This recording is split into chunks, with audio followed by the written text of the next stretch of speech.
óbvio que por conta da agressão que ele sofreu, que ele é a vítima da agressão, a diretoria não quis fazer nada naquele momento e vai multar, como já disse, provavelmente multar, como já disse o Alexandre. Mas tem uma situação para ser administrada. E aí, primeiro, na nota do Pedro, ele fala em violência psicológica. Nunca houve esse relato para o departamento de futebol do Flamengo. Ele nunca relatou que vinha sofrendo violência psicológica.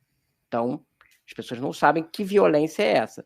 No meio da história, teve empresário do Pedro dando declaração, e o que o Flamengo entende é que ele vai gerir essa situação, porque hoje é um centroavante que não tem reposição, porque a janela está fechando. Então, ele não vai sair. Tem mais 3 semanas. A intenção não é negociá-lo de jeito nenhum, é administrar essa situação. Porque ele não tinha relatado a questão de violência psicológica e ele tinha cometido um ato de disciplina, que óbvio que não pode resultar em agressão, uma coisa, não tem nenhuma justificativa nisso, mas ele cometeu um ato que significava, inclusive, não entrar em campo, porque se você não aquece, você não pode entrar em campo. E o jogo estava rolando e tinha substituição para fazer. Então, no fim da linha, o que ele estava fazendo foi se recusar a entrar em campo. É isso. Por isso, né? Isso causou esse ruído que iniciou toda a confusão, né, Rodrigo? E aí, a questão da relação com o São Paulo nunca chegou a um relato para o clube de que, vindo do Pedro, de que ele tivesse sofrido violência psicológica. E o contato com os empresários do Pedro é constante, porque, inclusive, eles foram levar a proposta lá. Então, assim, se tinha um problema com o São Paulo de violência psicológica, uma coisa que é uma questão, não é assim, minha relação não é perfeita e tal. Isso é uma acusação de assédio, né? De assédio moral. Que não foi comunicado? Por que não foi comunicado ao clube? Aí logo depois que tem um problema um problema sério, grave, real, que é a de agressão, aí ele comunica que teve a violência psicológica, enfim, e ainda coloca no meio que está jogando muito pouco. Sabe, isso, essas coisas não necessariamente se encaixam. Vai ter que ser uma gestão agora dessa relação do São Paulo com o Pedro, que vai ser gerido. A ideia do clube não é que o Pedro saia, até porque não tem reposição nesse momento. Agora, ele não apareceu no treino. Eu até estou perguntando com quem eu falei hoje cedo quais seriam as consequências dele não aparecer no treino. Só para contextualizar, perdão, pode continuar, Rodrigo, perdão. Não, a questão é que o clube não vai aceitar por um episódio sério, grave, que foi lidado e que a pessoa foi punida. Na verdade, a minha informação foi até que ele acabou pedindo demissão, mas, enfim, tanto faz esse formalismo, que tenha uma eventual forçada de barra para sair do clube, entendeu?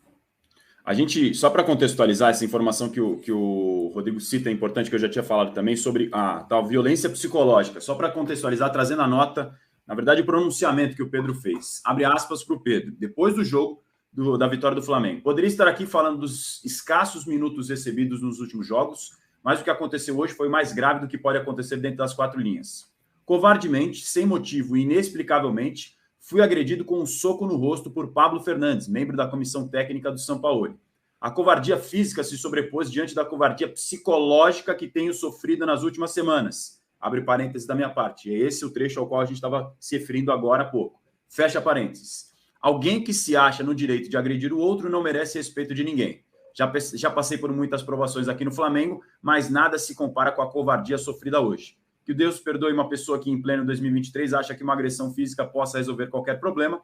Obrigado, Jesus, pelo ensinamento, dando a outra face. Pai e mãe, obrigado pela educação que me deram. Fecha aspas. A imagem é preta mesmo porque ele postou esse borrão preto para ilustrar esse pronunciamento do Pedro depois da agressão que ele sofreu. O Caio Mota, do GE. Globo, deu informação, depois todos os colegas e nós aqui do UOL também confirmamos, e todos os desdobramentos aconteceram a partir de então. Esse trecho é um trecho que é importante. A covardia física se sobrepôs diante da covardia psicológica que tenho sofrido nas últimas semanas, e era sobre isso que o Rodrigo Matos estava contextualizando, do Flamengo não ter recebido esse relato. Né? A gente está precisando de uma explicação do Pedro de qual é a violência psicológica. O episódio da agressão ficou claro, ele foi vítima, está sendo punido, tem um BO, tudo feito do jeito que tem que fazer, né? A pessoa que agride, não tem razão e tem que ser punida ali. Agora, qual é a violência psicológica que ele vinha sofrendo da comissão técnica do São Paulo? Uma das muitas perguntas que estão no ar, né, nesse momento. Porque no clube não tem nenhum relato. O PVC... eu acho que tem uma coisa... Sim, diga. Eu acho que tem uma coisa que, assim, eu acho que o São Paulo é um técnico, na minha opinião, um técnico brilhante. O fato dele ser brilhante não significa nem que ele trabalhe bem em todos os momentos, todas as experiências. Na Argentina, por exemplo, foi muito mal, nem que ele seja perfeito em todas as circunstâncias. É claro que a bola está com o Pedro para responder que tipo de violência ele entende que sofreu, psicológica. Tem alguns episódios da trajetória do Sampaoli por aqui que algumas vezes a gente até trata como brincadeira, como, por exemplo, eu vivo dizendo que o Sampaoli está fazendo um esforço enorme para aprender a falar a palavra jogo, como ele diz, mas ele não faz nenhum esforço para aprender a falar bom dia, nem por favor, nem muito obrigado. E esse é um relato que todo mundo tem no Santos e no Atlético. Ele não dá, e no Flamengo também. Ele não é um cara que chega e diga bom dia, bom dia, bom dia. E tem episódios, por exemplo, do Alan, que é um jogador que ele aprecia, tanto ele gosta do Alan, que ele trouxe o Alan para o Flamengo, né? Tem duas histórias, eu já contei uma aqui da história do nada sobe e desce tanto quanto o Alan, só o dólar no Brasil sobe e desce como o Alan. Tem um outro episódio, uma outra história contada na Cidade do Galo, de que um dia ele chegou para o mesmo jogador, para o Alan, e disse para o Alan assim: ontem eu vi um filme na minha casa, muito triste. Eu fiquei vendo o filme e morriam todos. Morria a criança, depois morreu a mãe, morria o pai, morria a família inteira. E eu não chorei.